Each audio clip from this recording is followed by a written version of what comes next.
마가복음 8장 30까지 제가 공독해 드리겠습니다. 우리와 제자들을 불러 이르시되 누구든지 나를 따라오려거든 자기를 부인하고 자기 십자가를 지고 나를 따를 것이니라. 하나님의 말씀입니다.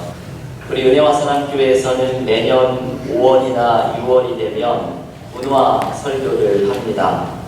이 문화 설교란 소설이나 영화, 그림과 같은 예술 작품을 통해서 신앙적인 의미를 묵상하는 설교를 가리킵니다. 올해는 순례자라는 소설을 함께 묵상을 하려고 하는데요. 이 순교자라는 이 소설의 영어의 제목은 The Martyrd라는 이 순교를 당한 사람들이라는 뜻입니다. 매년 문화설교를 할 때마다 말씀을 드리지만 어떤 분들은 이러한 문화설교를 혹시라도 못마땅하게 여기시는 분들이 있을지도 모르겠습니다.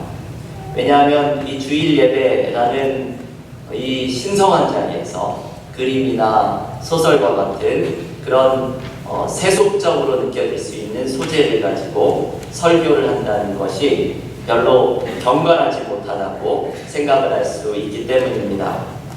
하지만 제가 매년 이 문화설교를 하는 이유는 두 가지 이유 때문이지요. 하나는 우리의 신앙은 다양한 모습 속에서 하나님을 발견할 수 있다고 하는 확신 때문입니다. 우리는 성경을 읽고 예배를 드리면서만 하나님을 발견하고 느낄 수 있는 것이 아니라 지난주 우리 야외를 드린 것처럼 자연 속에서도 하나님을 만나고 하나님의 창조물인 문화 속에서도 하나님을 발견할 수가 있습니다. 그래서 문화를 너무 세속적인 것이라고 경계하지 마시고 하나님의 선물인 문화 속에서 신앙적인 의미를 또한 묵상하는 노력을 우리가 게을리하지 말아야 합니다. 또한 문화설교를 하는 또 다른 이유는 사실 두 번째 이유가 더 큰데요. 때로 예술가들의 통찰력 속에서 우리는 평범한 사람들이 표현하지 못하는 신앙의 신비를 경험하게 될 때가 많이 있기 때문입니다. 기본적으로 이 신비는 우리의 말로 표현하기 어려울 때가 있습니다.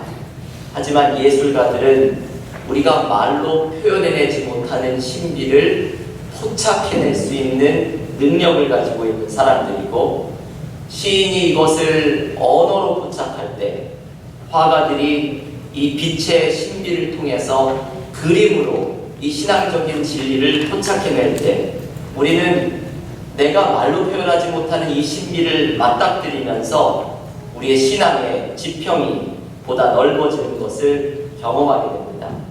이러한 이유 때문에 우리는 매년 문화설교를 묵상을 하게 됩니다. 올해는 순교자라는 소설, 김은국 작가가 쓴 소설을 함께 묵상을 하려고 합니다. 올해 문화설교로 순교자를 정한 이유 중에 하나는 오늘 주일이 한국전쟁 67년을 맞이하는 6.25 기념일이기 때문입니다. 소설 순교자는 6.25가 일어난 해인 1950년 11월을 그 11월의 평양이라고 하는 도시를 배경으로 하고 있습니다. 전쟁의 참혹한 상황에서 희망을 잃고 살아가는 이 한국전쟁의 참혹함 속에 있던 사람들이 어떻게 희망을 노래할 수 있는지를 이야기해주고 있는 소설입니다. 작가 김은국 씨는 1932년도 함경남도 함흥에서 태어난 분입니다. 해방을 맞이한 해인 1950년에 대학에 입학을 하였지만 곧바로 한국전쟁이 일어난 이후로 처음에는 해병대에 입대를 했다가 나중에는 미군 사령관의 부관으로 근무를 하게 되고, 전쟁이 휴전된 1955년에 미국으로 건너와서 문학을 공부하고 나중에는 영문과 교수까지 하게 됐던 사람입니다. 순교자는 1964년도에 미국에서 영문소설로 출간이 되었습니다. 이것이 출간되자마자 엄청난 반응을 얻게 되죠. 이 소설 때문에 김은국 씨는 한국계 미국 작가로서는 처음으로 노벨 문학상 후보에 오르게 됩니다. 이 순교자는 영어로 출간된 소설이 나중에 한국말로 번역이 된 것입니다. 제가 지난주에도 이 순교자를 광고 시간에 넣어드린 이유는 한번 교우들께서도 관심이 있으시면 읽기를 초대하고 싶은 마음 때문입니다.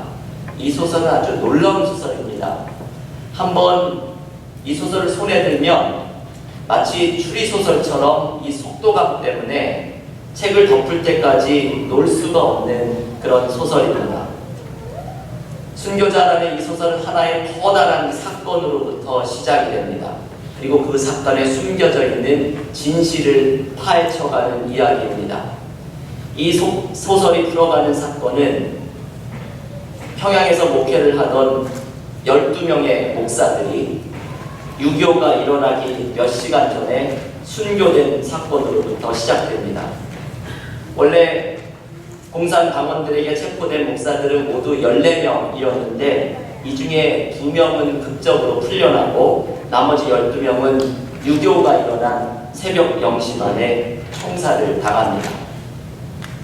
총살을 면하고 극적으로 풀려났던 이 2명의 목사들은 신목사와 한목사라는 사람들인데 교인들은 이 두 사람으로부터 도대체 무슨 일이 일어났었는지 그것을 알아내고 싶어서 안다려 합니다. 하지만 젊은 목사인 한목사라는 사람은 그때의 충격 때문에 정신 이상자가 되어버렸고 그래서 말을 할 수 없는 상황이고 또 다른 사람인 신목사는 자기는 그때 총살 현장에는 없었다. 그래서 아무것도 모른다 라고 부인을 합니다. 하지만 이 소설이 점점 진행이 되면서 순교 현장에서 무슨 일이 일어났는지 아주 어두운 진실이 마침내 드러납니다. 총살을 당한 12명의 목사들은 사실 순교자라는 이름을 붙이기가 어려운 죽음을 맞이합니다. 그들 중에는 공산당의 앞잡이 노릇을 했던 목사들도 있었는데 협조한 나를 왜 죽이느냐 소리치는 바람에 바로 그 자리에서 배신자였다는 것이 처음 드러난 목사들도 있었습니다. 다른 목사들은 겨누어진 총구 앞에서 살려달라고 아우성을 어떤 자는 하나님을 부정하고 동료들을 헐뜯는 아비규환이 일어납니다. 이 광경을 보고서 실학했던 이 한목사라는 사람은 정신 이상이 생기게 된 것입니다. 결국 살아남은 2명의 목사가 모두 총살 현장에 있었고 2명만 살아나게 된 데에는 이유가 있었다는 것이 밝혀집니다. 한 목사는 한마디로 미쳤기 때문에 불쌍해서 살려주었고 또 다른 목사인 신 목사는 마지막 순간까지 공산당에 대항하고 침을 뱉었기에 그 용기가 가상해서 살려주게 되었다는 것이 밝혀집니다.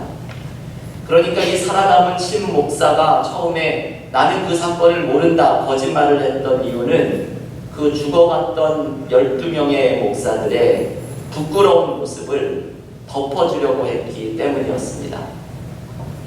그런데 이 소설은 점점 새로운 국면으로 접어듭니다. 12명의 총살된 목사들이 신앙의 절개를 지키려다가 희생을 당한 순교자들로 둔갑해버리고 오히려 이 신목사는 자기가 공산당의 편을 들어서 살아남게 된 죄인이라고 용서를 구합니다. 신목사가 이것을 자발적으로 이렇게 말을 합니다. 여러분 이게 기가 막힐 일이지요. 한순간에 배교한 목사들이 순교자가 되고 오히려 마지막까지 저항했던 목사가 배교자로 둔갑을 하게 된 것입니다. 성난 평양의 교인들은 한 목사를 이 배신한 가룟 유다야 정죄하면서 신목사에게 죽일 듯이 달려듭니다. 하지만 신목사는 묵묵히 용서를 구하면서 처형당한 목사들의 이야기를 전해줍니다. 순교자들이 최후의 순간까지 교인들을 위해 기도하다가 천국의 미소를 품고 죽어갔다고 이야기합니다. 이건 사실은 거짓말이죠. 그러나 신목사는 이 이야기들을 사람들에게 말을 합니다. 교인들은 신목사의 이야기를 듣는 것이 필요했습니다. 전쟁의 난리통을 살아가는 이 절망스러운 삶에서 교인들에게는 신앙의 절개를 지키다가 천국의 소망 속에 미소 지으며 죽음을 맞이한 이 선교자들의, 순교자들의 이야기가 필요했습니다. 그래서 신목사는 이때부터 순교자의 이야기를 전해주는 부흥 강사로 평양에서 일하게 됩니다. 그리고 마침내 중공군이 개입해서 모든 이 유엔군이 평양을 철수하게 됐을 때 신목사는 마지막까지 평양을 떠나지 않고 남아있다가 결국 공산당에게 순교를 당하고 맙니다. 소설 순교자는 이런 내용이 소개되고 있는 소설입니다. 여러분, 이 책은 참 무거운 이야기를 담고 있습니다. 전쟁의 참혹한 상황 속에서 고뇌하고 절규하고 심지어는 하나님을 부인하는 이야기들이 소개가 되고 있지만 우리는 결코 이 사람들의 이야기를 쉽게 판단하거나 정죄할 수 없는 이야기들입니다. 왜냐하면 이 소설에 등장하는 사람들은 삶의 끔찍한 고난 앞에서 이것을 이겨내려고 몸부림을 쳤던 사람들의 이야기가 소개가 되고 있기 때문입니다. 신목사의 이야기를 통해서 이 소설은 우리에게 두 가지의 중요한 메시지를 묵상하도록 초대합니다. 첫 번째는 고난 속에서도 희망을 놓치지 않는 삶을 살아가야 한다. 이 말씀을 전해주고 싶어 합니다. 이 소설이 우리에게 던지는 중요한 질문이 하나 있습니다. 그것은 이것이죠. 고난받는 세상에서 삶을 지속시키는 것은 과연 무엇인가? 소설에는 전쟁의 참혹상이 곳곳에서 소개됩니다.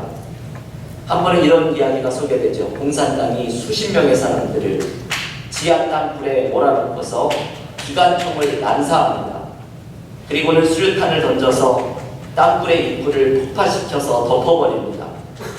나중에 이런 일이 일어났다는 것을 듣고서 며칠이 지난 다음에 사람들이 그 땅굴을 찾아가서 파보았는데 그 더운 여름날 악취가 나는 그 썩고 있는 그곳에서 살아있는 한 사람을 건져 올립니다. 어두운 불 속에서 시신과 함께 썩어가고 있던 그 사람을 건져냈는데 소설을 읽는 사람들은 이 장면에서 전쟁의 참혹상에 치를 떨게 됩니다. 이 소설은 과연 이런 시기를 살아가는 사람에게, 이 엄청난 고난의 시기를 살아가는 사람들에게 무엇이 그 삶을 지속시키느냐 질문합니다. 신 목사는 그 대답을 희망이라고 이야기합니다. 고난을 살아내게 하는 힘은 바로 희망이라는 것이죠. 신목사가 스스로 배교자가 되고 오히려 죽은 12명을 순교자로 만들었던 이유가 바로 여기에 있습니다. 고난 중에 있는 사람들에게 순교자들이 보여주었던 하늘의 소망이 반드시 필요했기 때문입니다. 여러분, 이것을 소설을 읽으면서 단순히 거짓말을 했다고 치부해버릴 수 없습니다. 여기에 담겨있는 신목사의 고뇌, 사람들의 고난을 생각하면 왜 이러한 희망을 주고 싶었는지를 우리는 소설에서 읽어낼 수가 있습니다. 소설에서 신목사는 이렇게 외칩니다. 우리는 절망과 싸우지 않으면 안 됩니다. 절망에 맞서서 계속 희망해야 합니다. 나는 인간이 희망을 잃을 때 어떤 동물이 되는지, 약속을 잃어버렸을 때에 어떻게 야만이 되는지를 거기서 보았습니다. 여러분, 인간은 희망을 먹고 사는 존재입니다. 우리가 삶의 고난을 이겨낼 수 있는 방법은 절망 속에서도 희망을 붙잡는 것입니다. 그리고 그리스도인들에게는 이 희망이 모두에게 있습니다. 그것은 우리와 함께 하시는 주님이 주시는 희망입니다. 이번 주 전교인 성경 통독 이사야의 말씀을 읽으시는데 이사야는 아주 놀라운 책입니다. 바벨론의 포로 생활이라는 절망 중에서도 최고의 절망의 삶을 살아갔던 이스라엘 백성들이 그들이 절망 속에 붙잡았던 희망을 노래해주고 있는 책입니다. 그들은 이 희망을 이렇게 이사야 41장 10절에서 이야기를 해줍니다. 두려워하지 말라, 내가 너와 함께하리라. 놀라지 말라, 나는 내 하나님이 됨이라. 내가 너를 굳세게 하리라. 참으로 너를 도와주리라. 참으로 나의 의로운 오른손으로 너를 붙들리라. 이스라엘 백성들이 절망스러운 상황에서 발견했던 희망은 우리와 함께 하시겠다고 약속하신 하나님이 그들의 희망이었습니다. 이 희망을 붙잡는 사람들은 절망스러운 상황 속에서도 살아가는 은혜의 힘을 발견할 수 있게 됩니다. 제가 작년에 한국에 방문했다가 경남 칠원에 있는 손양원 목사님 기념관을 다녀왔습니다.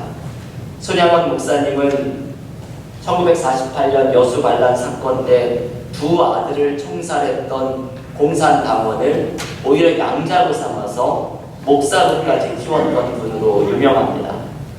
경남 칠원에 손양원 목사님의 기념관이 새로 생기게 되었다는 말을 듣고 그곳으로 가보았는데, 그곳에 이 칠원에 이 기념관이 생긴 이유가 손 목사님의 생가가 바로 그 동네에 있고, 그리고 그 기념관을 세운 교회는 손 목사님의 아버님이 장로님으로 출석을 했던 교회였기 때문에 이 경남 칠원에 새로운 기념관이 생기게 되었습니다.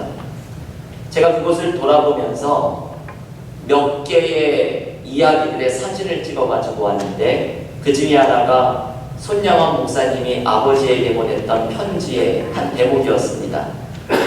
일제 신사참배를 거부하다가 옥에 갇혔던 손양원 목사님이 그 옥살이의 힘든 와중 1943년 아버지 장모님에게 편지를 쓰면서 이렇게 이야기를 합니다. 밤도 깊고 옥도 깊고 마음에 가득 찬 수심도 깊으나 주와 함께 동거하니 항상 기쁨이 충만합니다. 저는 이 대목을 읽는데 가슴이 많이 뭉클해졌습니다. 일제시대의 옥살이에 무엇 하나 편할 것이 없었겠지만 그 옥살이 중에서도 주님과 함께하니 기쁨이 충만하다라는 고백입니다. 여러분, 고난이 가득한 삶의 여정 속에서도 주님께서 함께 하시면 우리에게 희망이 있습니다. 우리 주님이 주시는 희망을 붙잡을 때에 그 은혜의 힘을 가지고 절망을 이겨내는 소망을 발견하게 됩니다. 하나님을 붙잡는 소망이 우리의 삶 속에서 언제나 불타오르는 은혜를 누리시기를 간절히 기원합니다.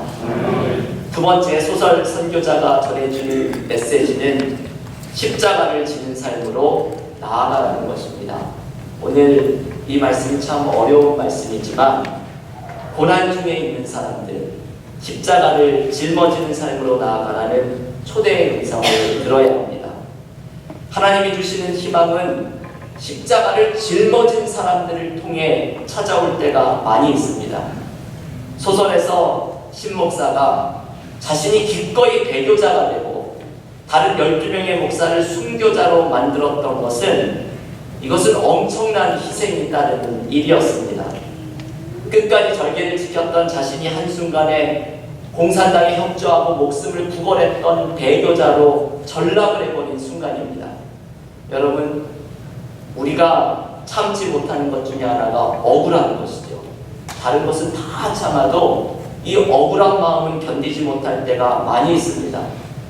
신 목사는 스스로 억울한 누명을 쓰는 길을 걸어갑니다. 사람들이 찾아와서 눈을 부릅뜨고 가룟유다라고, 예수를 배신했던 가룟유다와 같은 사람이라고 경멸할 때에도 신 목사는 이 모든 비난을 감수합니다. 왜냐하면 신 목사는 이것이 자기가 짊어져야 할 십자가라고 생각했기 때문입니다. 자신이 이 십자가를 지고서 12명의 목사가 교인들을 위해 기도하며 세상을 떠난 순교자로 만들 때에 전쟁의 참혹한 시대를 살아가고 있는 교인들에게 희망이라는 작은 빛을 줄 수 있을 것이라고 생각했기 때문입니다. 그래서 신 목사는 소설의 마지막 부분에서 한 대위에게 이렇게 힘주어 말합니다. 대위, 인간을 사랑하시오. 그들을 사랑해 주시오. 용기를 갖고 십자가를 지시오. 이 말은 이 순례자라는 소설의 가장 중요한 주제 중에 하나입니다. 용기를 갖고 십자가를 지시오. 실제 소설 안에서는 이 십자가를 지는 수많은 사람들이 등장을 합니다. 이 배교자를 데려고 전락을 했던 신목사를 포함해서 중고군의 개입으로 모든 군인들이 평양을 천수했을 때에 한 군의관이었던 소령은 두고 왔던 한 환자를 걱정하다가 다시 평양으로 돌아가 버립니다. 아마도 가서 죽었겠죠. 소설에서 가장 음흉한 인물로 나오던 장소령이라는 사람은 이 신목사의 모습에 감명을 받고서 나중에는 이 가장 세속적으로 나온 이 사람이 자신들의 부하를 안전하게 철수하다가 목숨을 내놓는 사람으로 삶을 마치게 됩니다. 이 모든 사람들은 자신의 십자가를 지고 사람들에게 소망을 주었던 사람들의 이야기입니다. 오늘 소설을 묵상하면서 예전에 소개해드렸던 최이동 목사라는 분이 생각이 많이 났습니다. 최이동 목사는 아내가 임신 중에 입덧이 심해서 대신 집안일을 하다가 걸레하고 대화를 했던 이야기를 이렇게 소개를 해주었죠.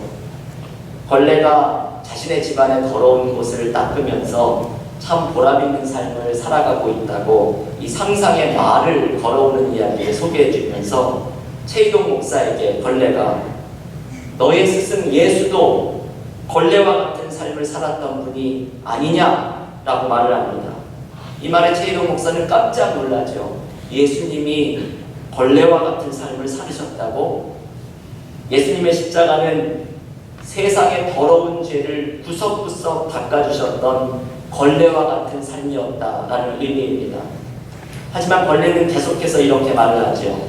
걸레는 누군가가 들어서 닦아주어야만 걸레가 될 수 있는 것처럼 십자가도 누군가가 들어주어야 십자가이지 그렇지 않으면 십자가는 하나의 나무 토막에 불과하다고 말을 합니다. 최이동 목사는 걸레질하는 예수라는 책에서 이 걸레와의 상상의 대화를 소개해 주면서 십자가를 너무 추상적으로 이해하지 말자고 말을 합니다. 예수님의 십자가는 마치 자신이 더러워져서 남을 깨끗하게 했던 세상을 위한 걸레였고, 그리고 예수를 따라가는 사람들은 우리도 예수님처럼 내가 더러워져서 다른 사람을 깨끗하게 하는 걸레, 이 십자가를 짊어지는 삶을 살아가야 한다고 말을 합니다. 이런 생각을 가지고 있었던 최이동 목사는 40세의 나이에 교통사고로 세상을 떠납니다.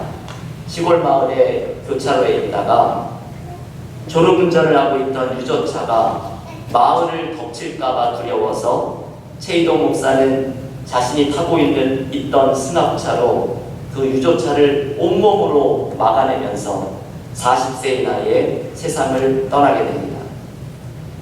예수의 십자가가 세상을 닦아낸 걸레였고 나도 그 걸레를 손에 들고 살고 싶다던 최이동 목사는 자신의 생각처럼 그렇게 이 땅에서의 삶을 마쳤던 것입니다. 여러분, 이것이 오늘 소설 순례자가 전해주려고 했던 메시지이기도 합니다. 고난의 시대를 살아간 사람들에게 희망을 주기 위해서 십자가를 짊어진 삶을 살아갔던 사람들의 이야기, 이 십자가를 짊어진 사람들을 통해 소망이 찾아온다는 이야기를 소개해 줍니다. 예수께서는 오늘 마가복음 8장 34절에서 이렇게 말씀하십니다. 누구든지 나를 따라오려거든 자기를 부인하고 자기 십자가를 지고 나를 따를 것입니다. 여러분, 이 말씀 앞에 오늘 정직하게 서보십시오. 주님은 당신께서 십자가로 다른 사람을 살려내셨듯이 우리도 내가 짊어지는 십자가를 통해 다른 사람을 살려주는 삶을 살아가기를 초대하십니다. 우리의 가정에서, 일터에서, 교회에서 누군가의 아픔을 끌어안고서 십자가를 짊어지는 사람이 있다면 그 공동체가 회복되는 축복을 누리게 될 것입니다. 사랑하는 교우 여러분, 오늘 이 문화설교 순교자의 이야기 너무나 어려운 말씀입니다. 하지만 이 말씀은 우리에게 고난의 삶을 살아내는 방법을 가르쳐 줍니다. 삶의 험악한 고난이 찾아올 때 그 고난을 이겨낼 수 있는 방법은 하나님이라는 희망을 붙잡을 때에 가능합니다. 내가 짊어질 십자가를 통해서 누군가의 삶에 희망이 찾아오는 은혜를 전해줄 때에 이것이 가능해집니다. 삶의 많은 어려움을 살아가는 우리 교우들, 우리 모두의 삶 속에서 하나님이라는 희망을 붙잡고 살아가시는 믿음의 교우들이 되시기를 기원합니다. 특별히 오늘 6.25 27주년을 맞이한 오늘 한반도 땅에 하나님께서 주시는 평화가 온전히 넘치기를 주님의 이름으로 간절히 기원합니다.